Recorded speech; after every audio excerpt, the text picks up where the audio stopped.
Welcome back to SCORN Played Right. In this part, we will be entering the city of Polis, the final area of the game. Polis is where the highest order of human civilization operated. You'll find a lot of imagery depicting sexual acts, pregnancy, phallic imagery like this. And I do have to warn you, viewer, that this section of the game has a lot more body horror and gore than any of the previous parts, so viewer discretion.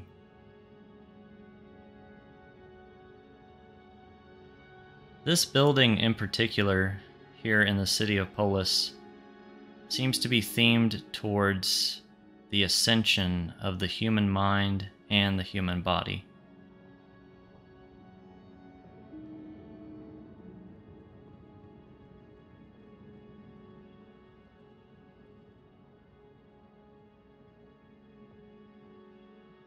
And this building is where the entirety of this final act will take place.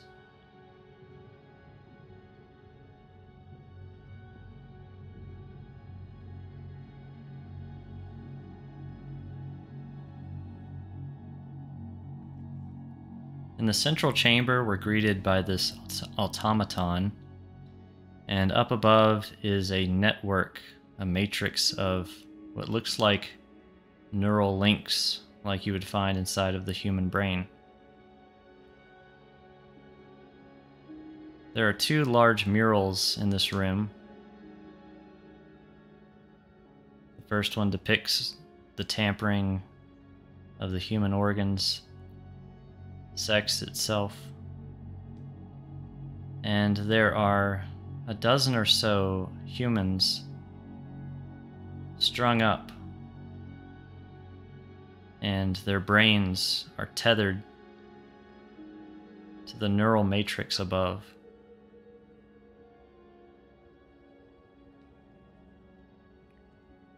We don't know if these people are in this situation because they chose to be, or maybe they were volunteered as an experiment.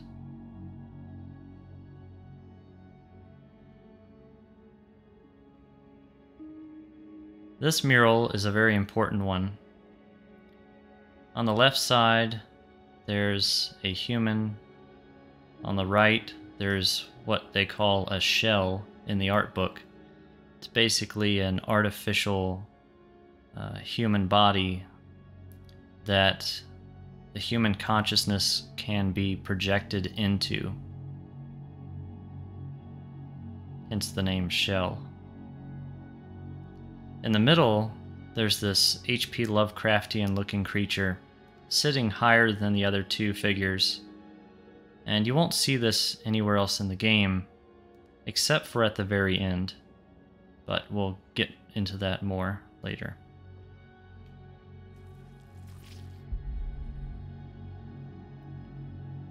Down below, you can see an actual shell resting on a platform. And another over here. So let's go down there.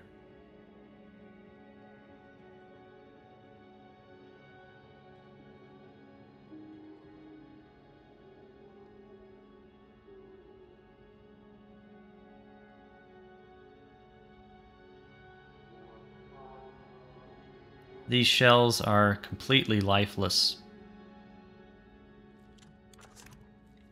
We find a vial that's half filled with some kind of substance, and a pathway.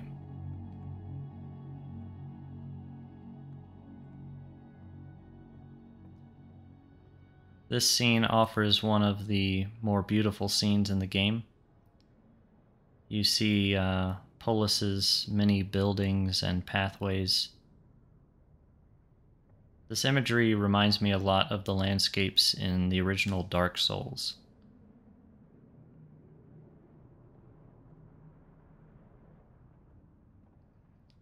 let's interact with this interface.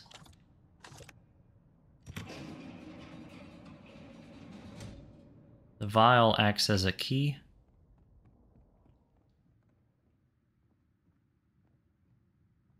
And we come into this room littered with hanging body parts, a strange looking cyborg with no limbs.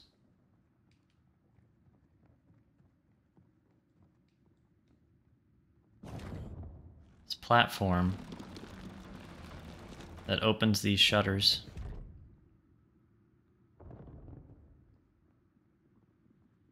And a healing machine. We'll go ahead and take advantage of that.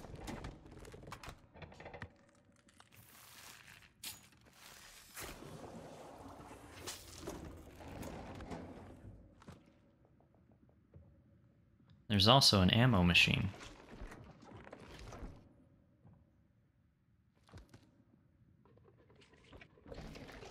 Could this be a hint that there's some action ahead? We also find these two homunculi, artificial humanoid little creatures that served multiple purposes for these humans. One of them we're going to find out about right now. So the homunculus fits inside the cyborg and acts as a controller. I don't necessarily think that we want him controlling this big hulk of a creature.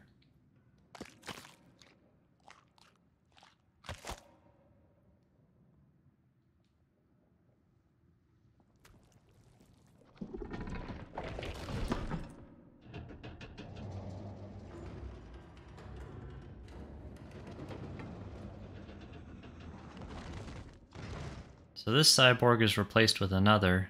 This one has limbs. Let's take our little friend back to this interface where it looks like he would fit perfectly. Let's see what happens.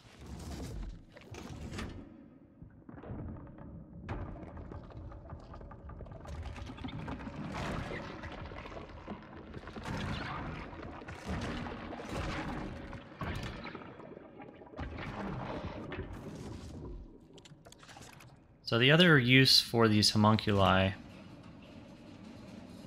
is that their blood, or perhaps their plasma, can be used to fuel the shells, these lifeless human vessels.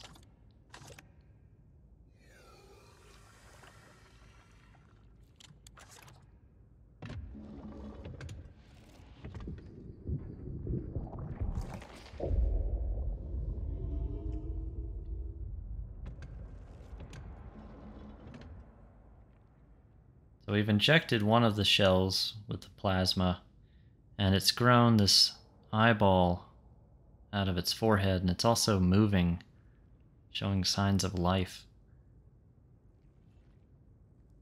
So we'll want to activate the other shell as well, but we're going to need 2 more homunculi plasmas to get it done.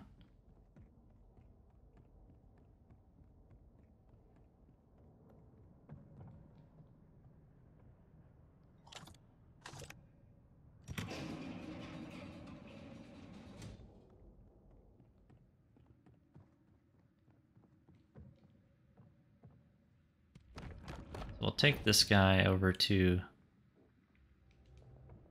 Cyborg once again.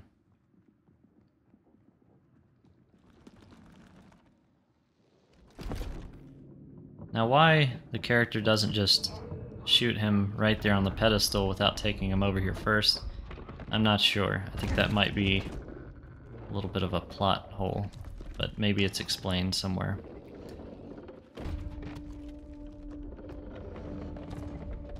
Not only are we dealing with this parasite infecting our body, taking us over, but now we've got this to deal with. There are 2 ways to handle this boss. You can be very patient and wait for him to reload, which will expose a weak spot. Or you can damage him to knock him down to his knees.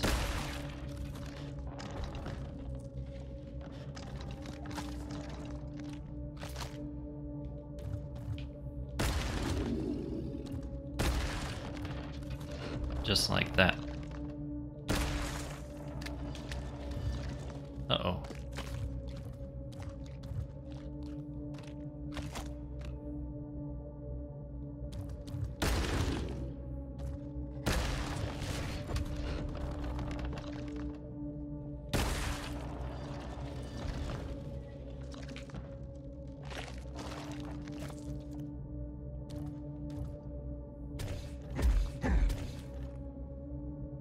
Let's see what the pistol does.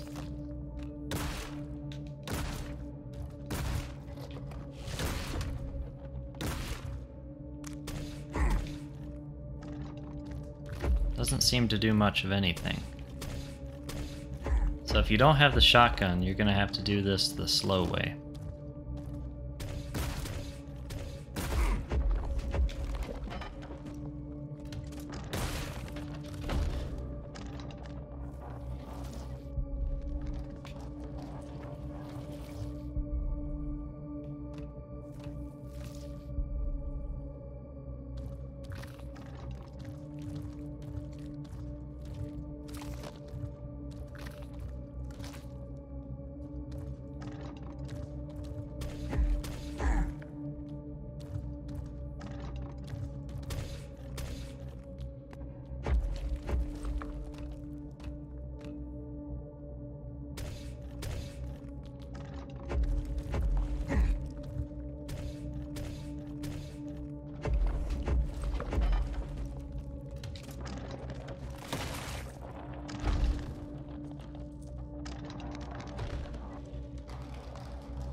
He's pretty tough.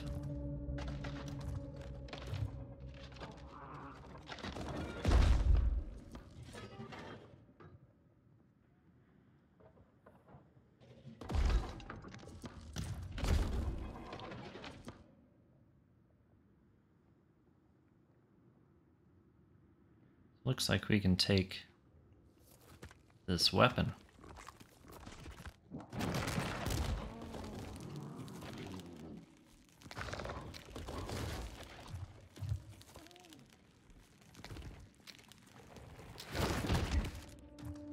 It's not over yet.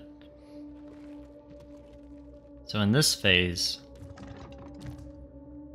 you'll have to attack the homunculus directly. And he moves faster and is more aggressive now. So you'll see his hand is covering the chest plate that opens and exposes the homunculus. So you'll have to get his hand off of that. And you do that by baiting out a melee attack from him.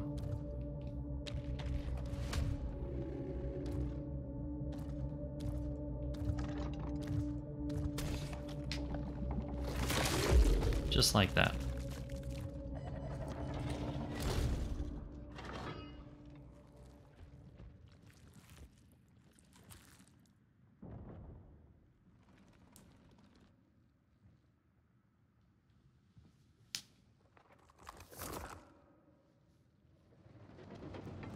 This is the final weapon of the game, and it's mostly used as a tool for puzzles, more so than a weapon.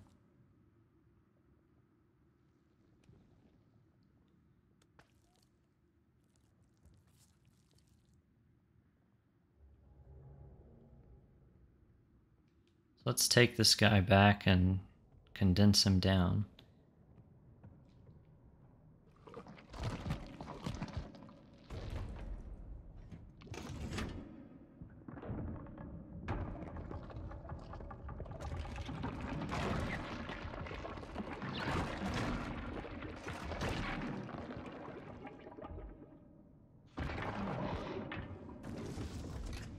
We still have half the vial to fill, so we're gonna have to do this one more time.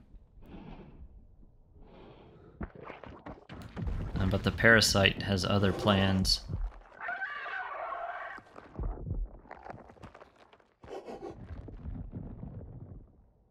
We can't switch weapons now because the attachment is now fused to our hand.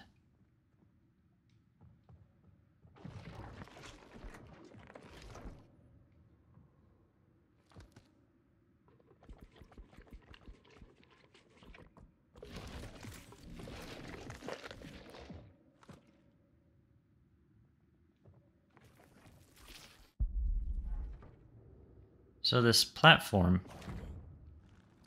exposes this area. Let's try shooting a grenade into it.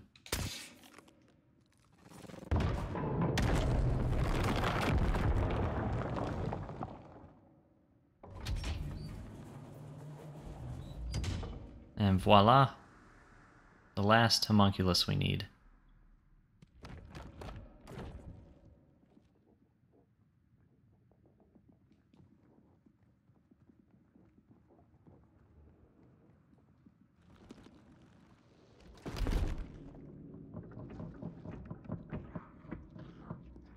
This fight should go much differently now.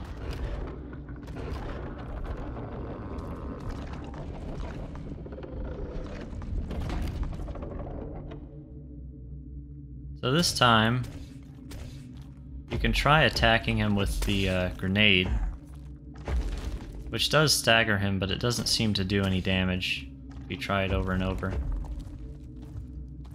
If you run out of ammo, you can collect some from the downed cyborg.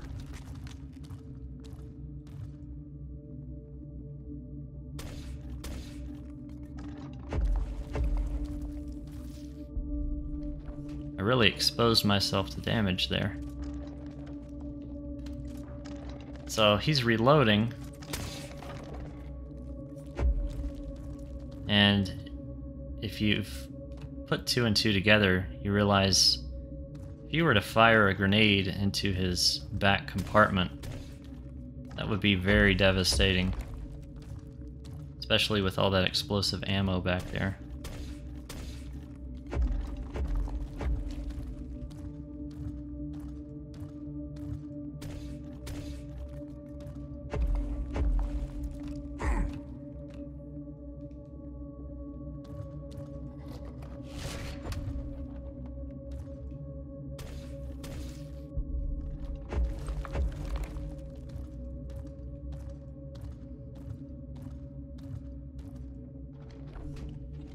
So let's see what happens.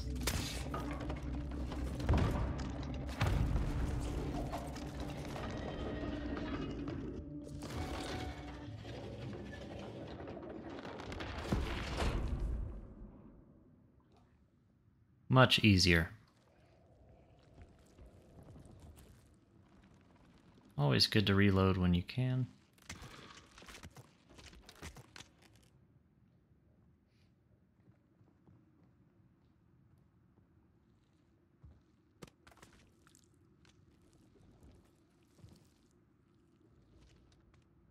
Now we're ready to activate the final shell.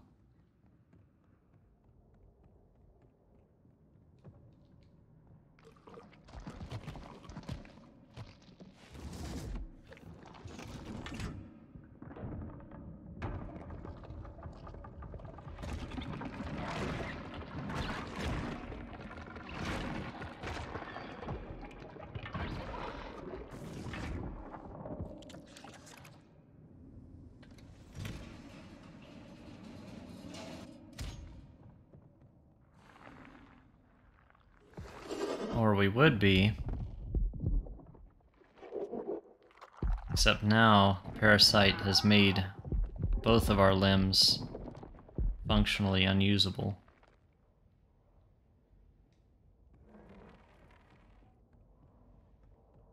So if we go over here and try to place the vial,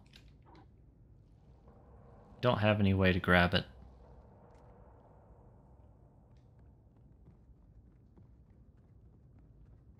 So we'll go down here to this area. There's another platform that we can use to fire a grenade.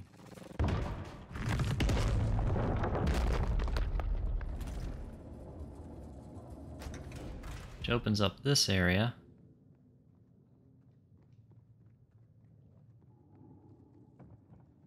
And we've got a gate that we can use our key on if we could use our hands.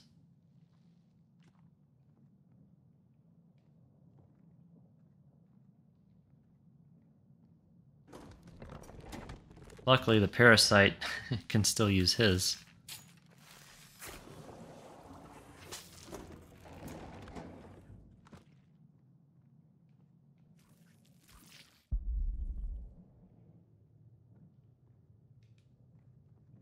So if you come back here, there's a new device that we'll interact with.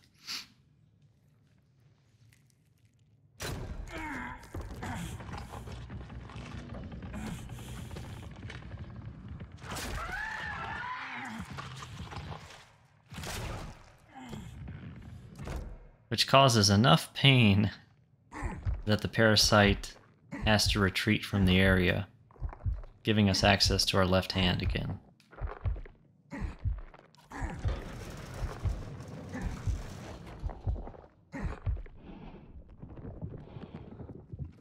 But it's only for a short time.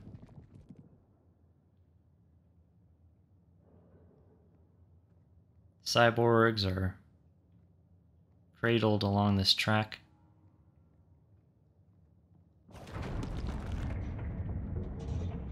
And we'll have to time our shot.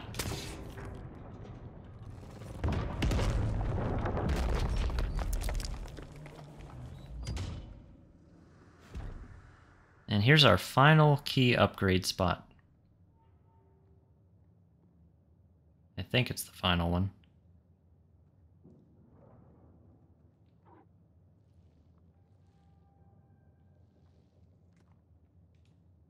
But we'll need to, once again, inflict some pain.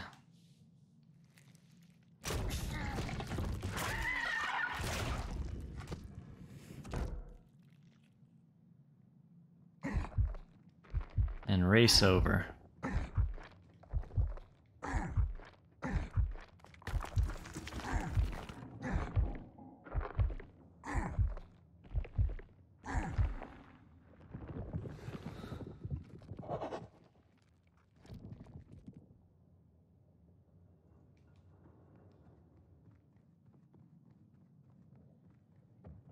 With our new key, we can access that door.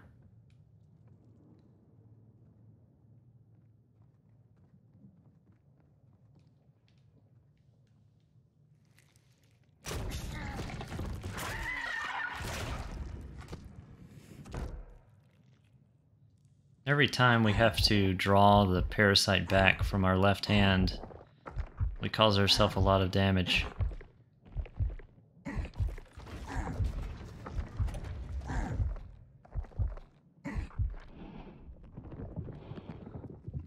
Which adds to the stress of the situation.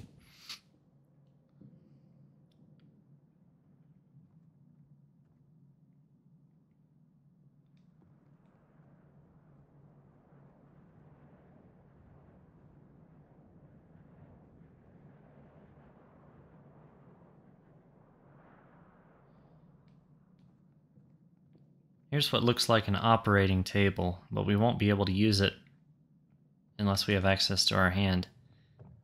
So one last time, we'll need to draw the parasite back with some pain.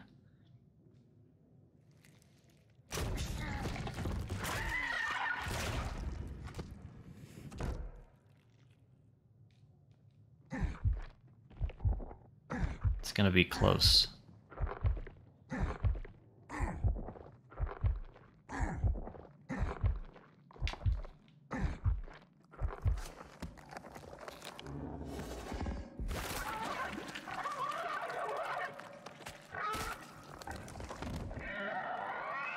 Just at that moment, the parasite rips us from the inside out.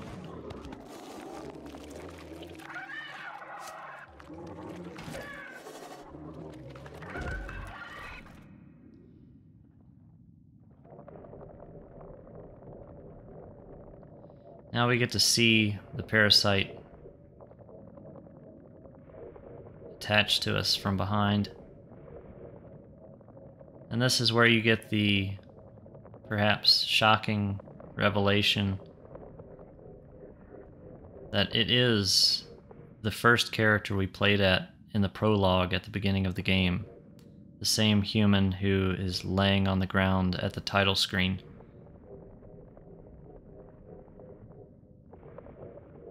His brain has extended out of the top of his original head and is used as an interface to take over a host. Let's get rid of him.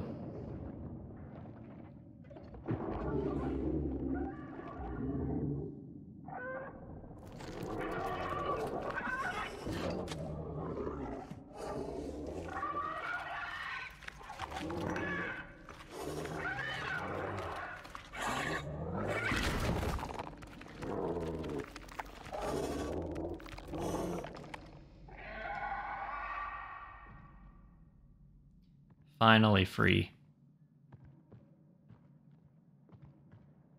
But we're in pretty rough shape. Basically disemboweled. We're too weak to run. The way back is now closed. We'll have to go a new way to get to the shell. And hope that it offers some kind of answer to our dire situation.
We hope we can make it in time so that our fate is not the same as this crumbled city.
We now have access to the automaton, as our last hope, we offer ourselves up to the experiment.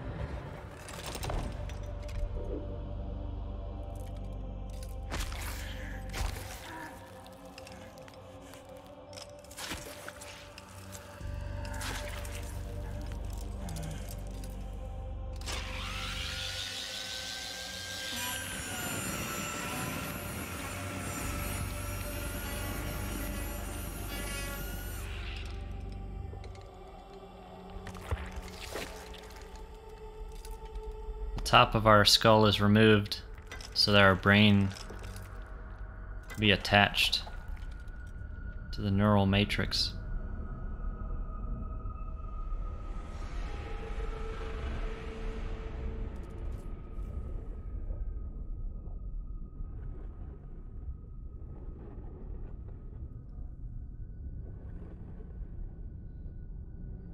We're conscious again, but this time we're not in our own body.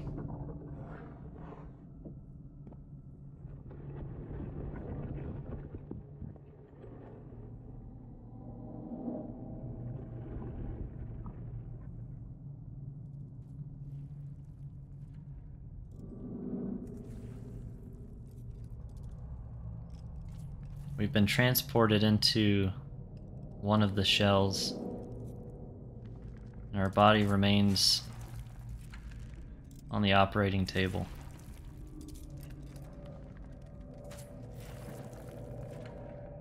We can switch between the two shells.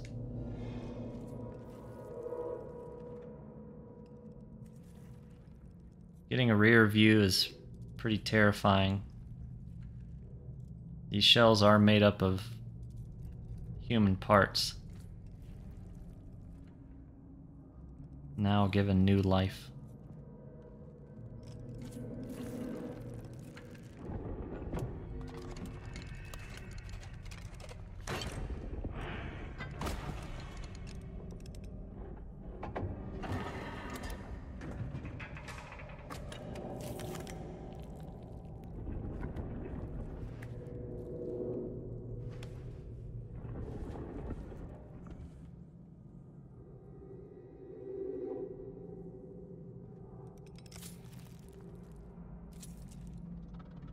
In an effort to save ourselves,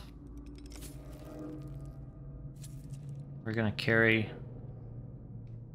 our own body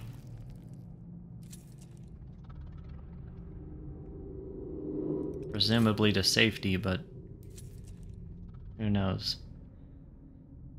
As far as the mechanical arm that continues to slice into us, I'm not sure exactly where it fits into the story, what its purpose is. And I don't think anyone online has come up with a solid explanation. So there's a switch on the floor here at this doorway. We're gonna step on it.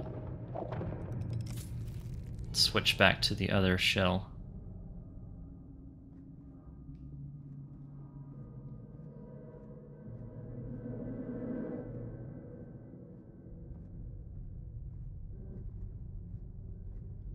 There's a familiar device over here that gives us the hand key. This time there's no pain, since the body we're in is not completely human. It's artificial enough to avoid things like sensation.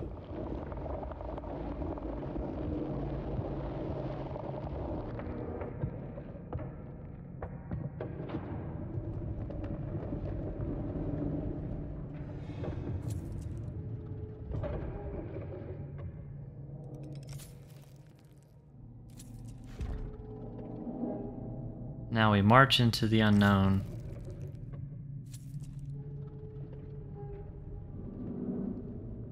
There's a great nexus ahead that seems to be a source of destruction. The statues that line the pathway are being dissolved and dragged into its vortex. As we get closer, we begin to slow down. Our legs stop working as efficiently, and we lose control altogether, unable to take another step.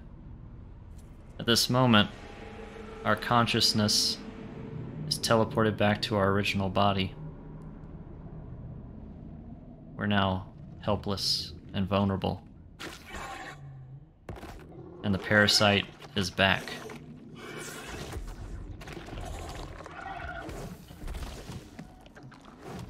We desperately attempt to crawl towards the Nexus, but there's no hope left.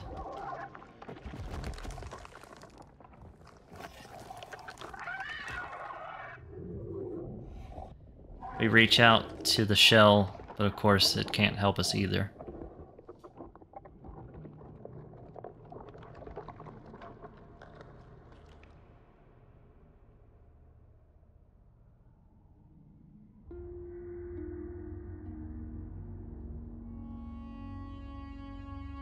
Time passes as the parasite takes more and more of our control and melds deeper and deeper with us until we are one entity.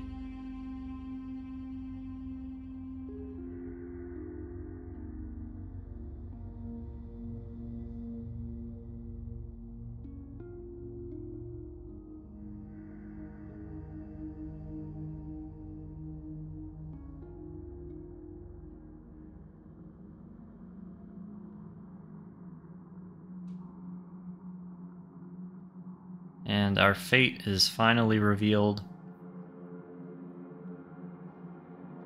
Ensnared and completely absorbed by the parasite, who is now the dominant figure in this relationship.